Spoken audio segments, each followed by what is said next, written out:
मकर संक्रांति का मतलब सिर्फ ये नहीं कि दही लाओ, चूड़ा लाओ, तिलकुट लाओ, गुड़ लाओ, मिक्स करो और खा लो, बस मकर संक्रांति खत्म हो गया। मकर संक्रांति हमें क्या सिखाता है, ये जब आप जानेंगे ना तो आपके अंदर ऊर्जा भर जाएगा।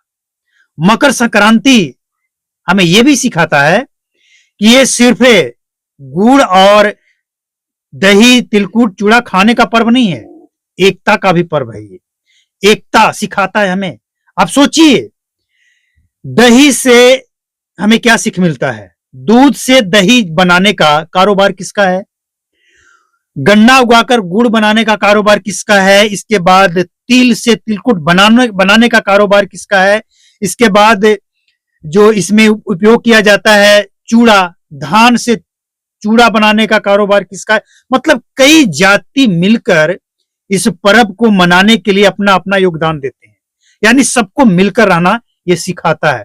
और इसके साथ साथ एक बात और, दही चूड़ा खाने के बाद खिचड़ी खाने का भी हमारे यहां एक अच्छा रिवाज है कि ये जो चूड़ा दही खाने के बाद ना थोड़ा सा क्या लगता है कि थोड़ा करारे, मतलब खट्टा मीठा तीता चीज खाएं, तो इसके बाद चटपटा सा खिचड़ी और साथ में कई व्यंजन बनाए जाते हैं जो चटपटा हो। अब इसमें कितने सारे लोगों का योगदान होता है।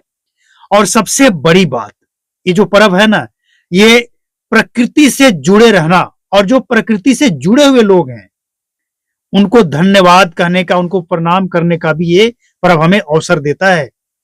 ये पर्व हमें यह भी सिखाता है कि सर्दी के बाद गर्माहट आता है, गर्मी आता है, और सर्दी की विदाई होना अब लगभग तय है, यह भी हमें दिखाता है।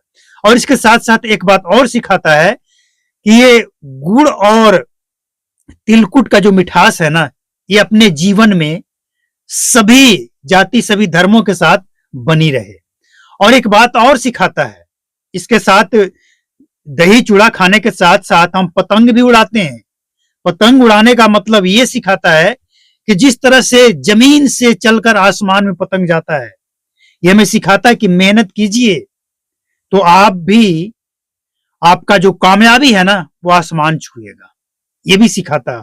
और इसके साथ साथ एक और चीज सिखाता है कि अंधेरे से रोशनी की ओर, ये जो नक्षत्र है ना, अंधेरे से रोशनी की ओर, मतलब जीवन में चाहे जितना भी अंधेरा हो, जितना भी दुख आ जाए, हारना, थकना, रुकना नहीं है, क्योंकि जीवन में हमेशा अंधेरे के बाद ही रोशनी आता है।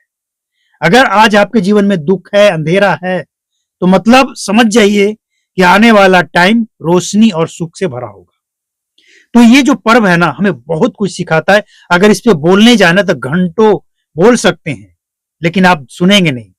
तो मिलते हैं अगले अपडेट में, अगले कुछ नए टॉपिक के साथ। और पहली बार विजिट किए हैं तो सब्सक्राइब करें, फॉलो करें। नमस्कार, जय हिंद, थैंक यू, शेयर जरूर।